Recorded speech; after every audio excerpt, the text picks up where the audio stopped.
this. I just turn off the security in case somebody drops in. All right, so today we are going to talk about vector spaces. So last time we sort of set up the idea of a list and the idea of Fn and Cn.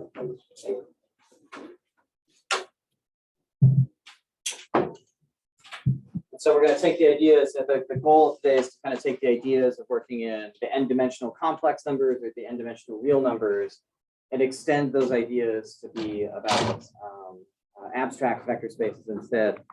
Before I start though, the homework assignment, which I believe is posted on the course schedule already, my intention is for these things to be picked up on Tuesdays. So this is not due until next week on Tuesday, and then every Tuesday after that, there'll be a homework assignment. If you guys want to come, to get started on the homework, there will be office hours this week. I haven't started any yet, but I'm going to try to put office hours on tomorrow and Friday this week. If anybody wants to come hang out, probably nobody started their homework yet, but if you want to, I'll make a post on Canvas about when I'm going to be in my office tomorrow. I'm usually on campus from 10 until I teach, minus a meeting. But other than that, yeah, I'll have one on Friday as well. It's generally the idea with this class too is I'm going to try to give you an idea of what you might want to read before coming to class going forward. So we're talking about chapter 1 right now. As the class gets more complicated, what I'm going to do is prior to each lecture, I'll tell you what specific parts of the text I'm going to be talking about. So if you want to read ahead, that helps when you're working on this content. If you've sort of tried to work your way through the morass of mathematics prior to having me talk more about it.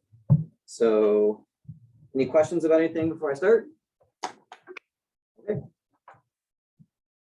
Okay, so I want to remind you from last time.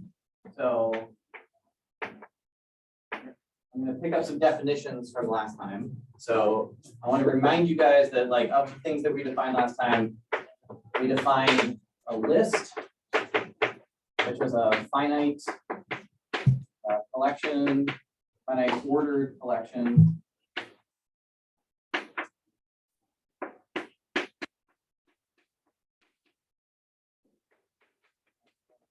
To xn.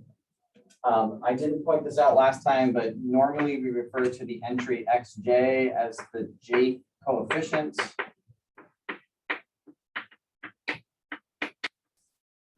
We're going to be using lists for a lot of things in this class. We'll be using lists as coordinates. We'll be using lists as collections of vectors. So a basis will be a list when we get there eventually. So this is going to be an object that's sort of central to our study.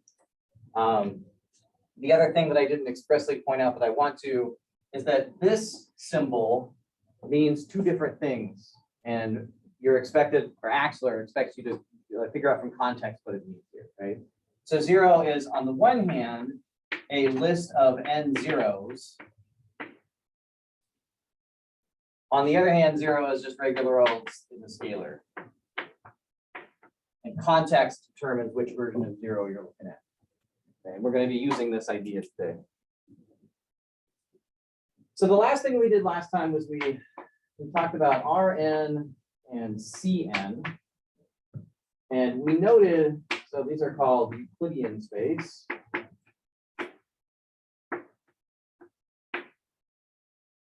And a sort of prototype example of what we mean by a vector space, right? So the prototype or vector spaces. And because they come with collections of vectors that we've been working with, but they sort of physically motivated originally. But very nice collection of vectors that satisfy the property. Let's just say that we're in, I don't know, C2, for example. You have an addition where C1, C2 plus W1, W2, it's just entry-wise addition. So we have this idea that vectors can be added together in a way that stays inside the space. And we have this idea of a scalar multiplication.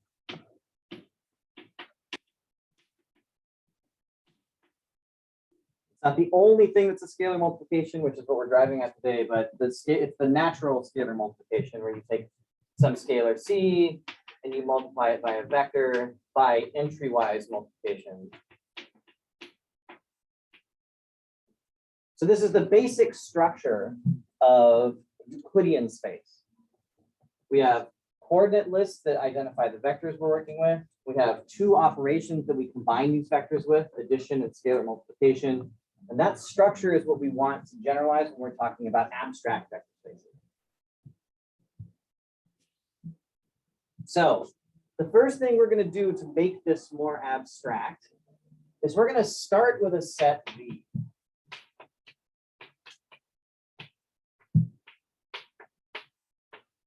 I'm just, when I remember to, I'm going to put the little caps on the V to distinguish. There'll be a lot of V's in this class, right? So this is just supposed to be capital V. It's nothing special.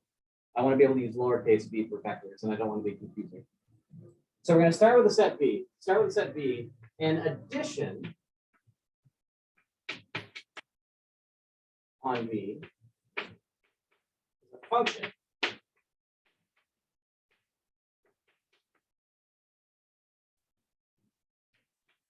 that assigns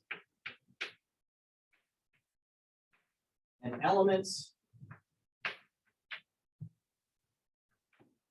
called U plus V to the pair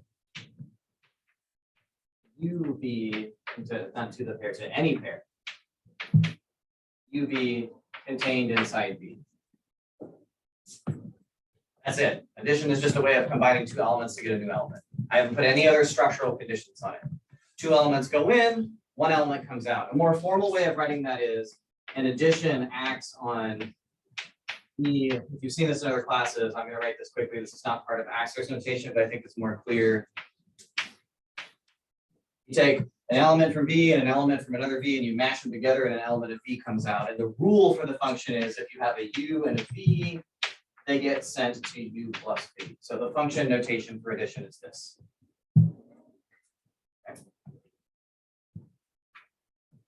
Scalar multiplication has the same kind of setup. A scalar multiplication on V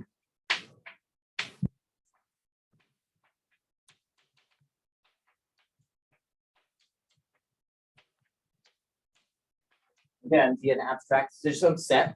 A scalar multiplication on V over a field F. With a scalar multiplication, I have to tell you what the scalars are. I tell you the numbers, right? So a scalar multiplication on V over a field F is a function that assigns a value AV to any A in the field and V in the set. In function notation, I'm going to use this dot, although I don't mean the dot product, I mean scalar multiplication here. This goes from F across the set into set, and the rule is the pair AV gets sent to AV. If you like the function notation, yep. Can you kind of explain the notation where you say like kind of get it like on V versus like over? Yeah, so if I say over a field, basically the idea with over a field is if I'm going to tell you that I have a scalar multiplication, I have to give you some idea of what the, I mean, scalar multiplication just says there's some things that I'm going to call scalars and some things that I'm going to eventually call vectors, and they're different types of objects.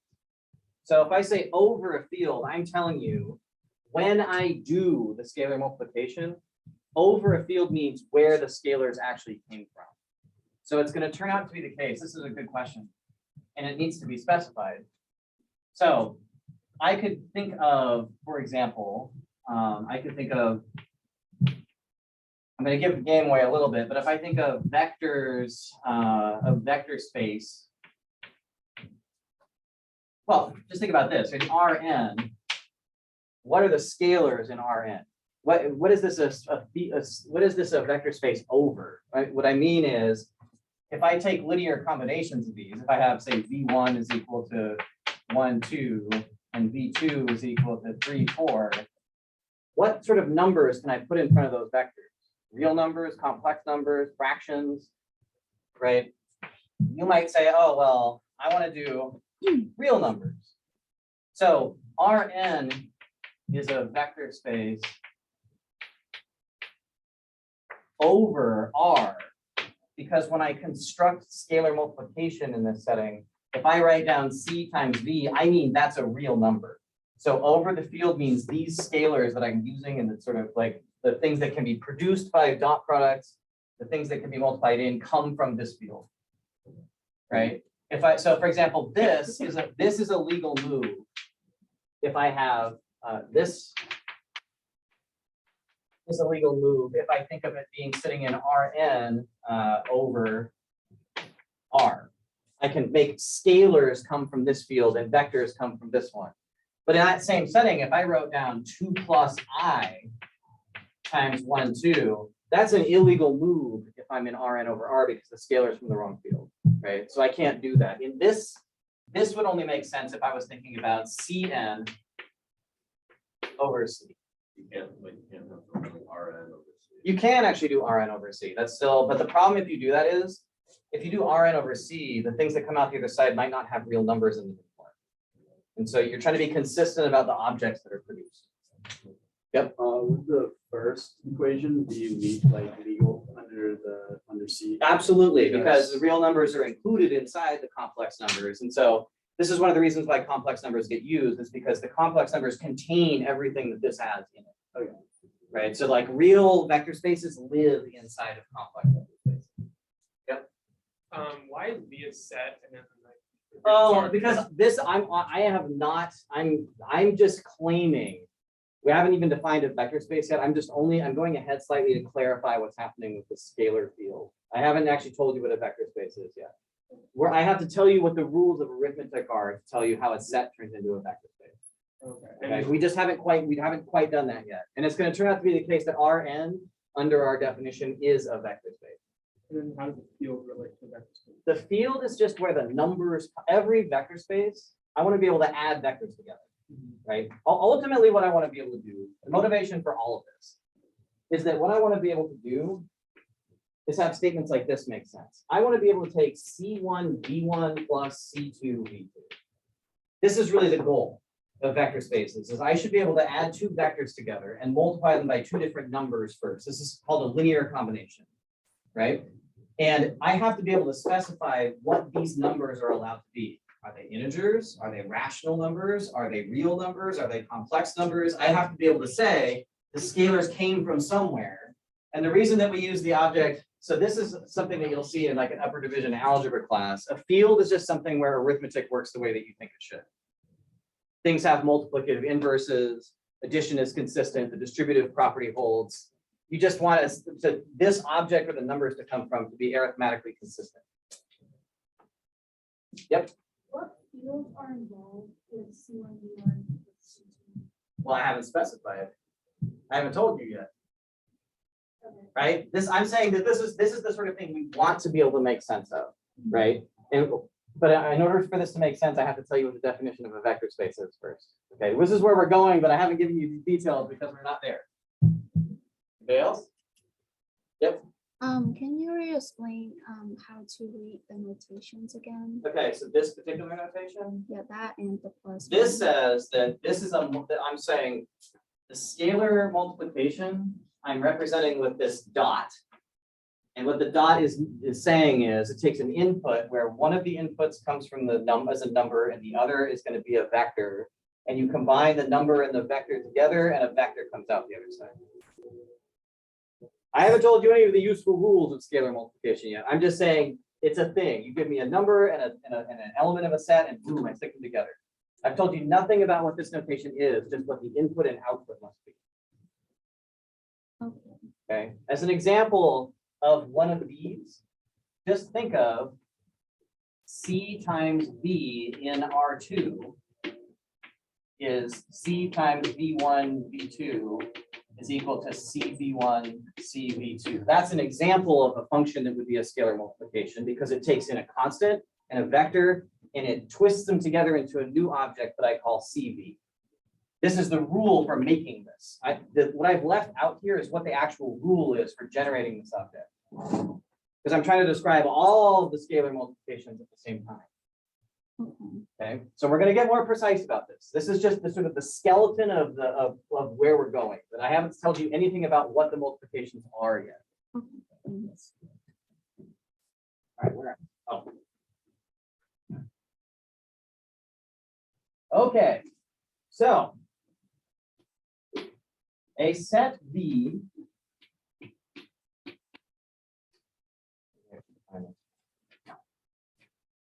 in vector space, definition.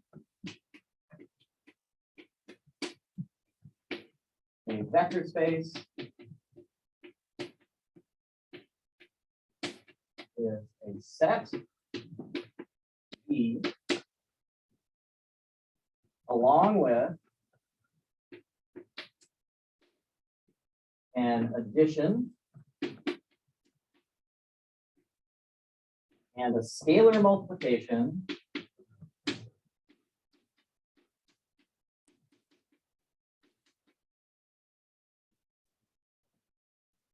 so that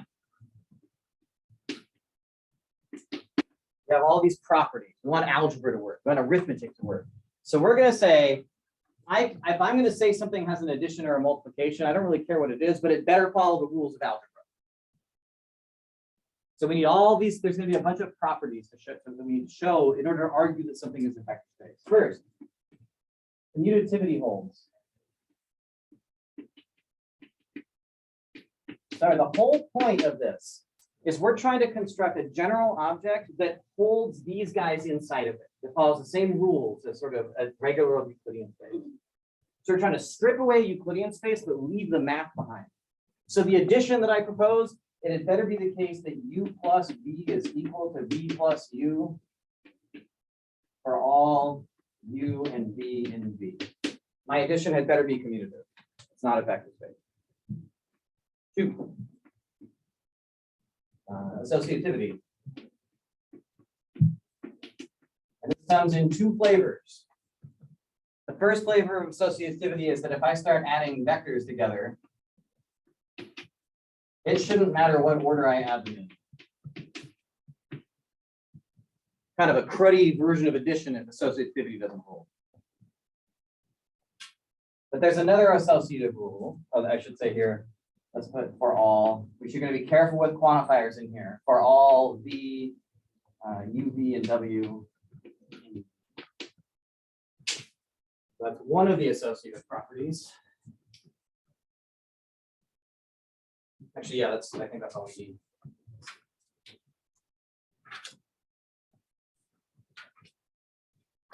Oh yeah, multiplicative associativity. It had also better be the case that A, B, U, if I take 2 scalars and I multiply them together, that should give me the same thing as if I start with A and multiply B times U first. Essentially, the point of associativity is parentheses shouldn't matter. And this one holds for all A and B in the field, whatever it happens to be, and all U in the set, the vector space. Commutativity, associativity.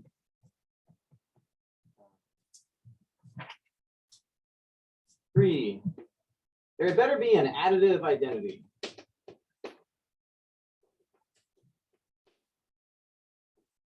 That means a 0, there's got to be a 0 vector, right? It can't be a vector space unless I've got something called 0. It might not be literally the number 0, but it has to act like 0 in the sense that it better be the case that there is an element in V which is usually called 0, surprisingly. So that B plus 0 is equal to 0 plus V, which is equal to V for all V in V. Can't do math without 0.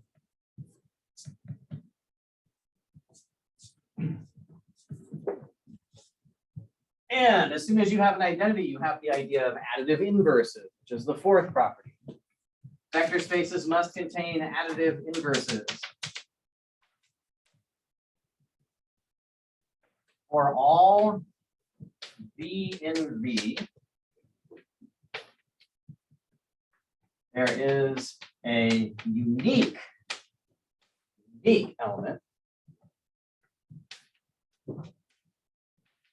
W with V plus W equals W plus V which equals 0. Say I had to have 0 in order to define what it meant for there to be an additive inverse. Otherwise, the statement wouldn't make any sense.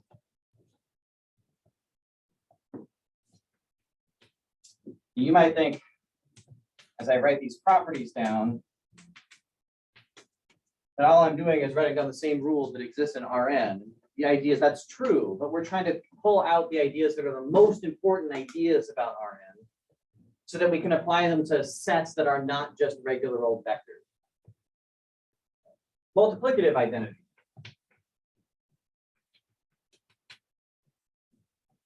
It better be the case that 1 times V is equal to V for all V.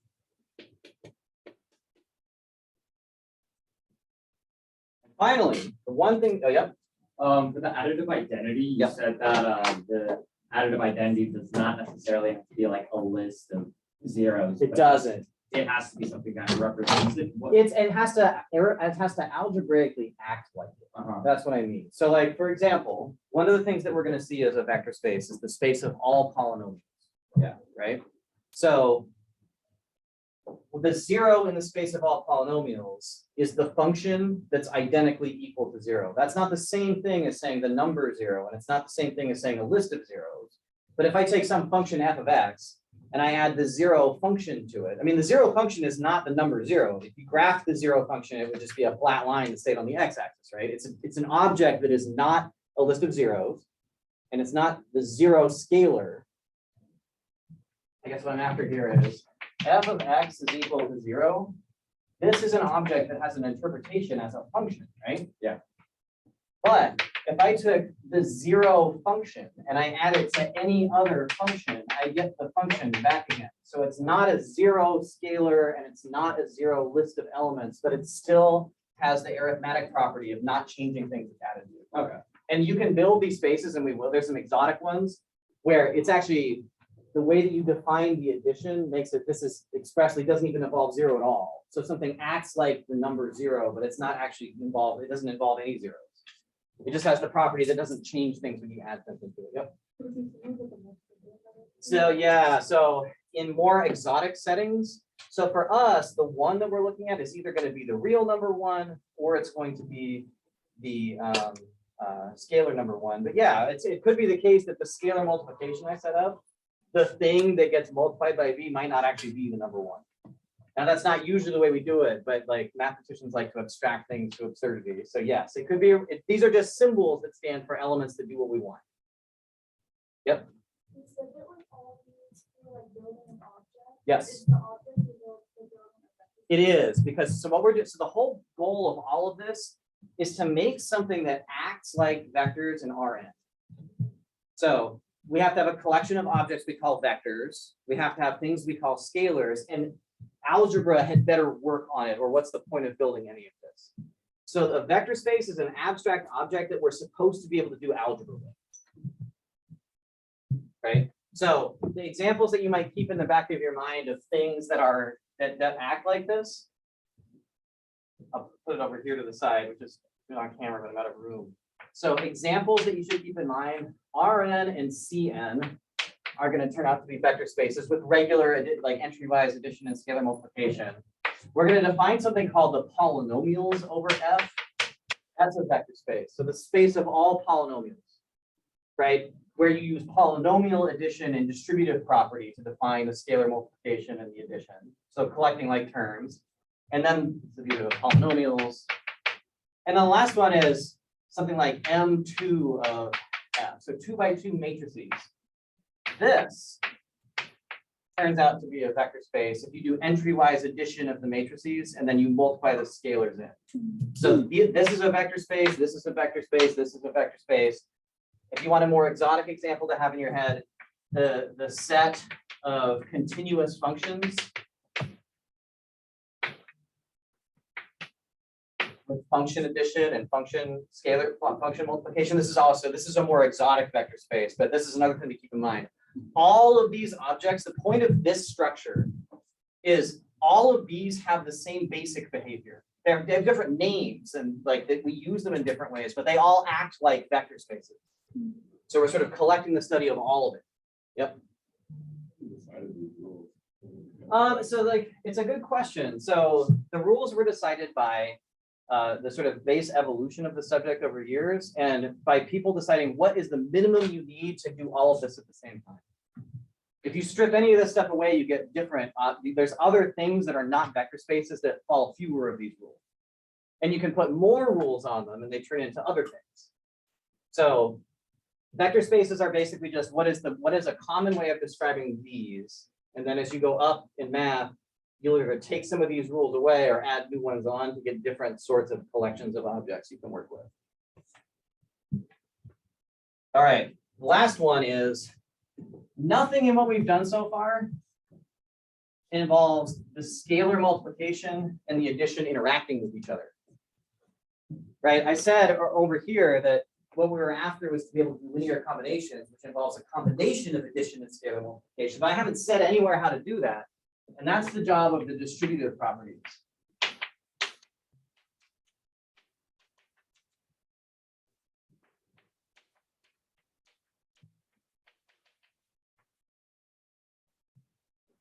So the distributive properties are the standard ones.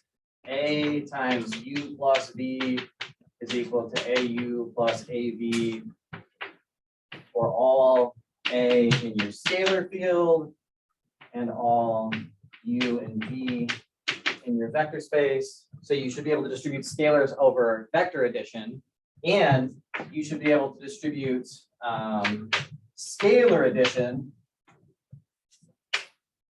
over scalar multiplication as well. A plus bu should be au plus bu for all a and b in the field. All u.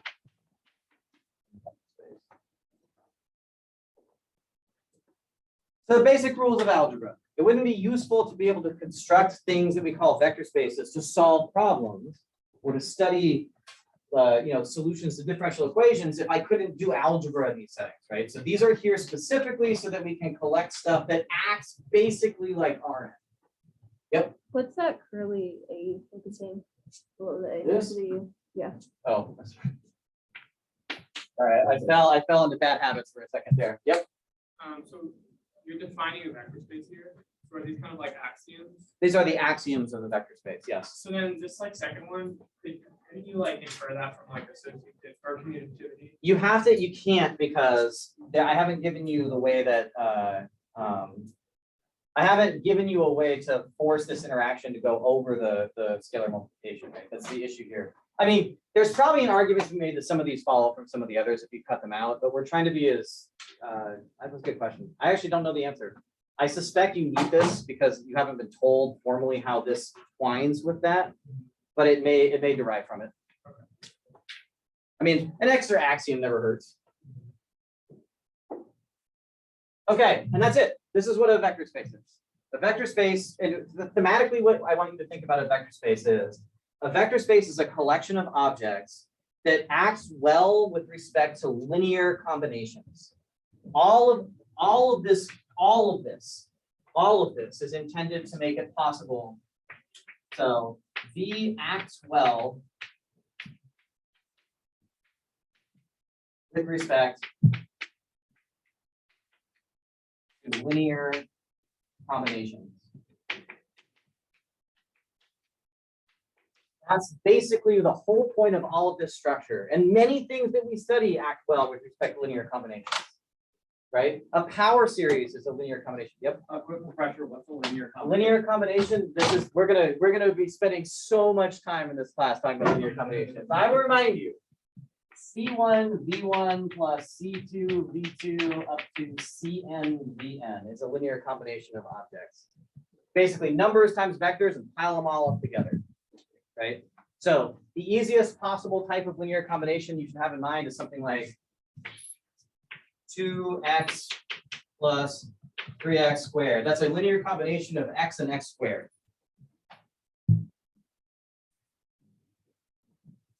What does it mean for an element cannot satisfy at least one of these properties? What do you mean? Like what if there is like an element that doesn't have carry? Then it these wouldn't be a vector properties? space. Like it won't be in that vector It won't be in the space. vector space. Yeah, the vector, Okay. if you define a vector space, like one of the first jobs of a student in this class, when you're given an example of this object that I say, this is a vector space, go prove it, is you have to show that all of these properties hold. I wouldn't even say something was a vector space unless it was going to satisfy all these properties. Okay. So one of the first jobs actually, so even Axioms says, hey, by the way, with our definition here, Rn and Cn are fortunately vector spaces. And then he says in parentheses, go prove it. Right? And you could do that. You could prove that this definition is a good one because at least it contains Rn and Cn. Right? They live in here. So we've got something. There's something to work with. Okay. I guess we should be this one. Okay, so normally, because we have two different fields that we're considering, Rn and Cn, we often have to specify a complex vector space, which just means that the scalars and the complex numbers, or I could refer to a real vector space. And all I mean by a real vector space is that the scalars are real numbers. In far further classes, there's going to be vector spaces over things like modules or vector spaces over things like algebras, but we're not doing any of that, right? We're not doing anything with groups or whatever. We're just, the scalars are in C, the scalars are in R. Sometimes it's going to matter what kind we're working in. So I'll have to specify real or complex. Okay, now, finally, now we can define a vector.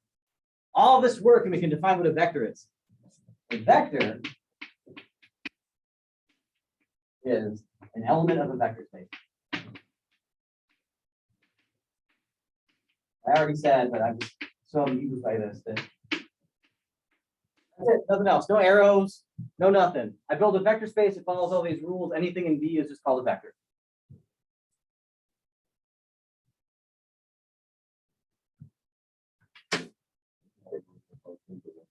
What's that? Polynomial functions can be thought of as vectors, yes. And the way that you do that is, so I should give you some examples of that. So let me actually write down formally what this is. So we've got an example of a vector space that is not one of these. Okay, can I erase this chunk right here? Anybody can explain?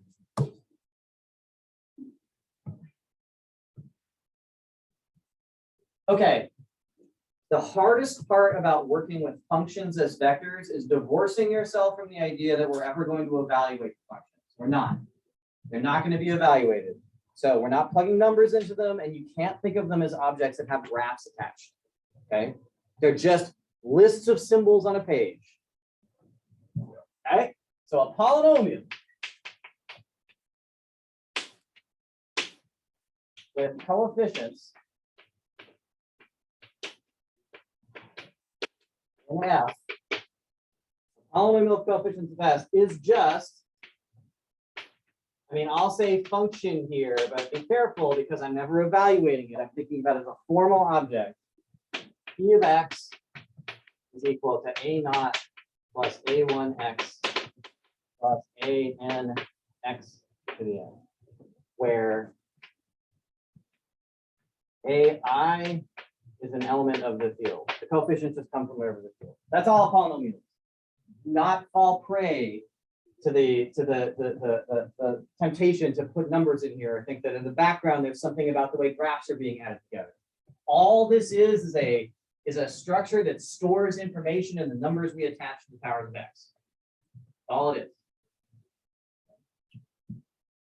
So we're going to use fancy P of F to be equal to the set of all polynomials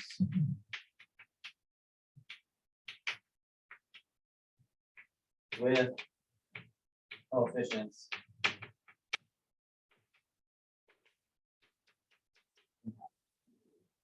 Now, if I were to, go ahead. Sorry, I was gonna ask, how do we know how many coefficients we're supposed to have when we're just given like a polynomial of that? Is it always? You have to have as many coefficients as there are, so the degree of the polynomial tells you what it is, right? Yeah. So you've got to have enough coefficients to fill up all the coefficients from the first, the constant term, all the way up to the x to the n. Yeah. Well, no, because what I mean is a couple of problems in the textbook have like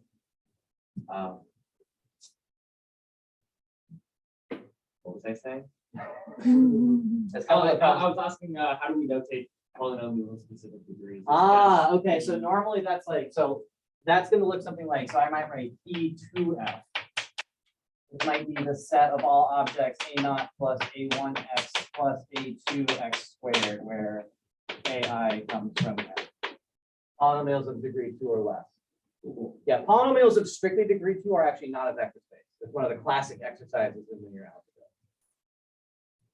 Because I need to be able to, so say I have strictly degree 2 polynomials.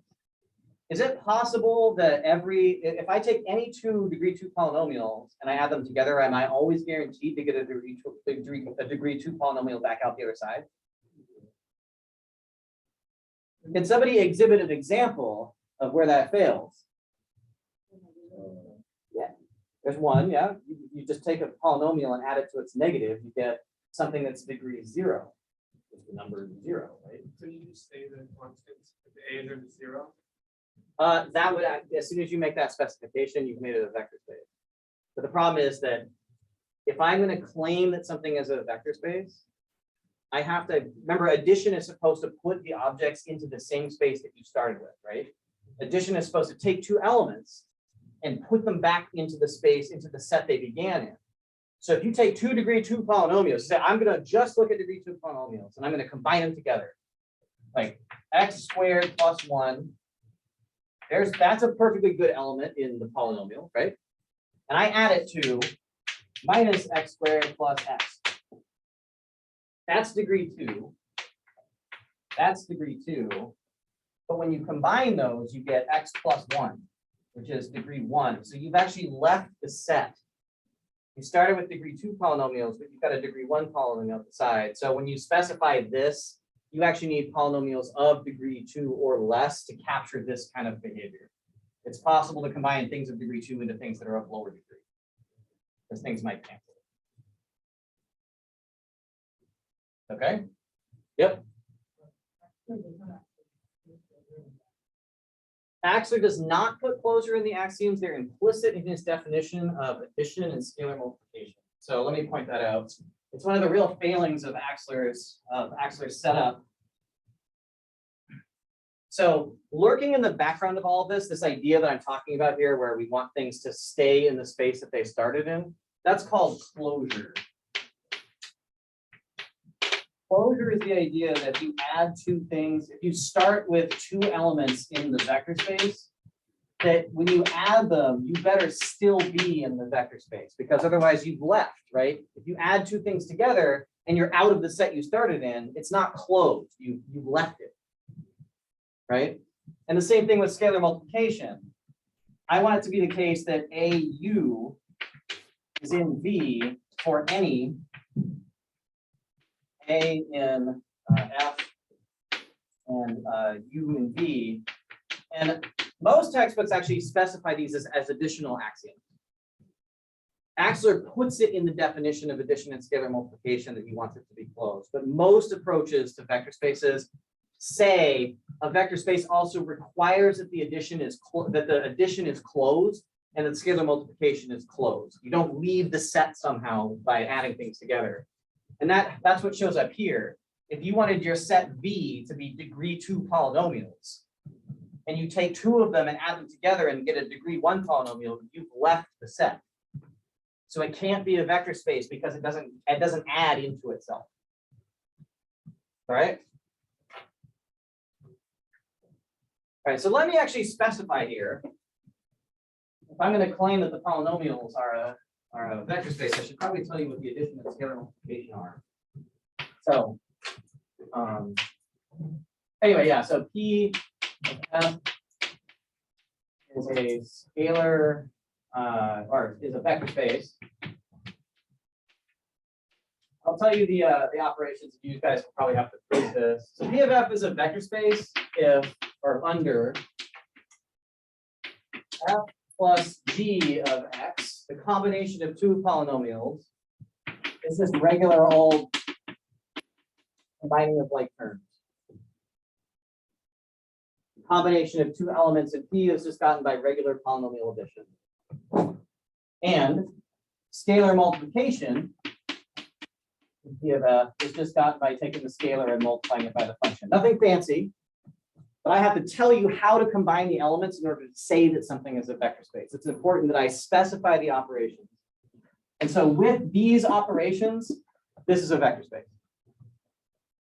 Axter would say, go ahead and prove it.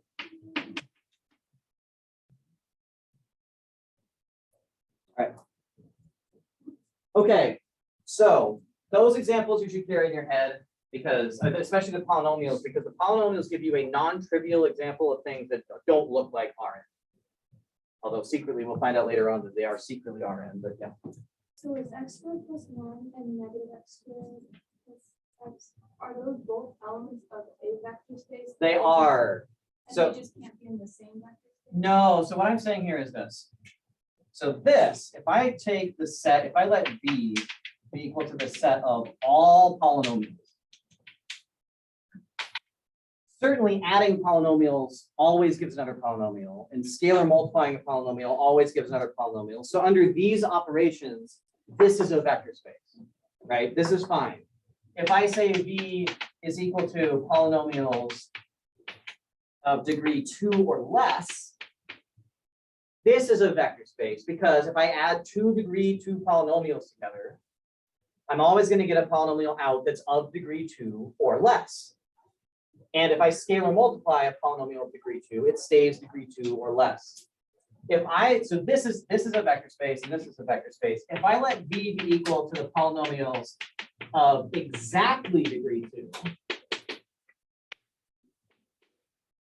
this can't be a vector space because I can produce 2 degree 2 polynomials that when I add, I don't get a degree 2 back up the other side. So these two are vector spaces and that one's not. Because it's not, it doesn't stay in itself if you start combining the elements together.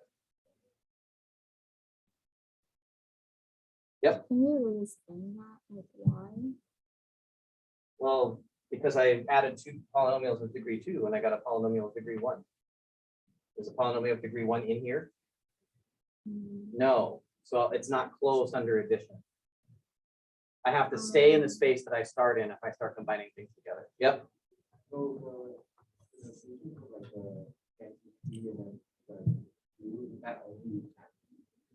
This, I would only use this notation if it meant something, if it was something meaningful. This is degree 2 or less, right? All right. So I guess the last thing I would do is I want to give you guys a little bit of a flavor of what the arguments look like in this class, kind of what the homework is about, and what we're going to be doing in here. And that basically means that we have all of these properties that we have to prove hold. And this is kind of why this class is used as a scale up for abstract mathematics, because the proofs actually start in a way that looks really trivial, but involve a lot of important details because all the steps need to be justified. So you get, for example, proposition 1.2. And this is going to be typical of the sort of arguments. If I don't get a chance to cover all of these in class, you should definitely read the arguments for these because this kind of proof is how this class begins. So proposition 1.2 says a vector space has a unique additive identity. There can only be 1 0 in a vector space. And the proof of it Goes like this. Suppose there were two zeros. Suppose 0, 1 and 0, 2 are both additive identities.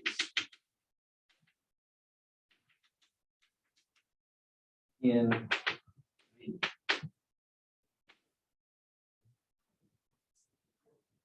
Well, what would be true? The idea of these proofs is that you have to discover the relations using the definitions and properties that lead us to the answers that we're after. We want to show that if there were two zeros, they must secretly have been the same thing to start with. That's the idea of this argument. I start with two zeros. I'm going to try to use the fact they're additive identities to show that really there was just one zero. Well, certainly 0, 1 is equal to 0, 1 plus 0, 2 because 0, 2 is an additive identity, and that's what an additive identity does, right? As 0, 2 is an additive identity. Also, 0, 2 is equal to 0, 2 plus 0, 1. Like, put it in the same order if you want. That's also true because 0, 1 is an additive identity.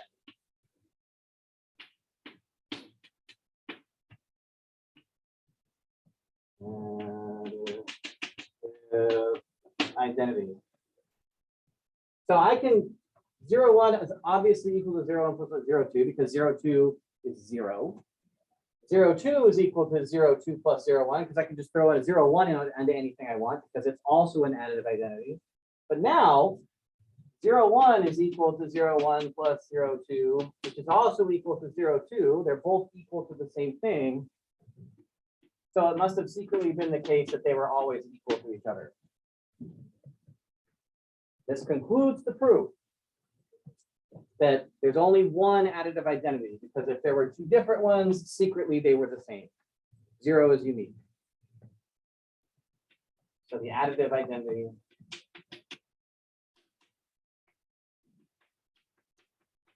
is unique.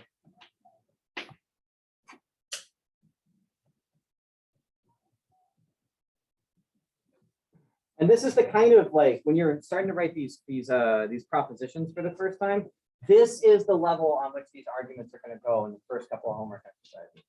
And I know that it probably seems overly pedantic for me to be justifying all these steps, but it's important as you're getting out the gate in here that you do an argument like this where I can see, remember your audience is me, right? Yeah, I'm the person you're trying to convince you know what's going on. And I don't know anybody well enough to trust you yet. So you got to justify things to me until you've earned my trust. Yeah. So because it's actually built into the definition of the additive identity that 0 plus v equals v plus 0, which equals v.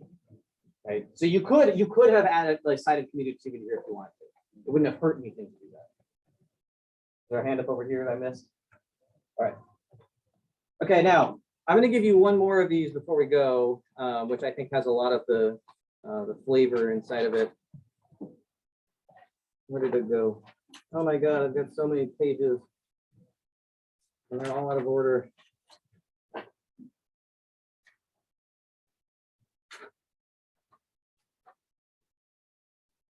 here's a good one. All right, how about proposition? Does he do 1.3? I do 1.3. Okay, here's another one. Every element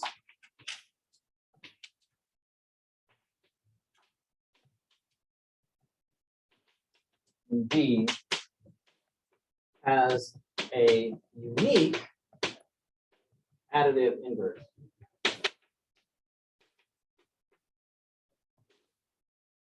Same type of argument. You're going to see a lot of structural similarities between these early sort of axiomatic arguments. So let V be an element of the big vector space.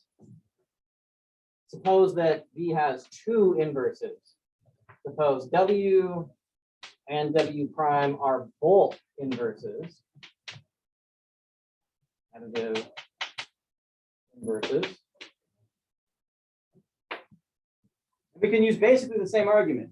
If I have two different additive inverses, then I could write, well, W would be equal to W plus 0, why is that true? Additive identity, right? Anything is equal to itself plus 0, but 0 magically is equal to an element plus its additive identity. So we're going to say V plus W prime. V and W are additive inverses, so they add up to 0. That's what it means to be an additive inverse, right? So W is W plus 0 because of additive identity. 0 is equal to V plus W prime because W prime is an additive inverse. Associativity says that I can rewrite this as W plus V plus W prime by switching the order of the parentheses. But W is also an additive inverse of V. So this is equal to 0 plus W prime.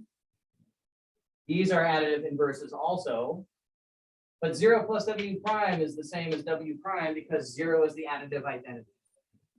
And this long chain of trivialities has given us that W is equal to W prime.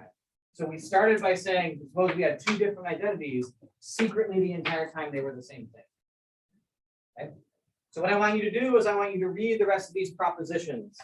So the basic propositions run 1, 2, 1, 3, 1, 4, 1, 5, 1, 6 are all arguments on this level, using the axioms of vector spaces to show that basic algebraic properties hold. And what's more, we'll pick it up next time. All right, I'll see you guys tomorrow. Please keep, I really appreciate your questions today. It's great. Like ask when things come up.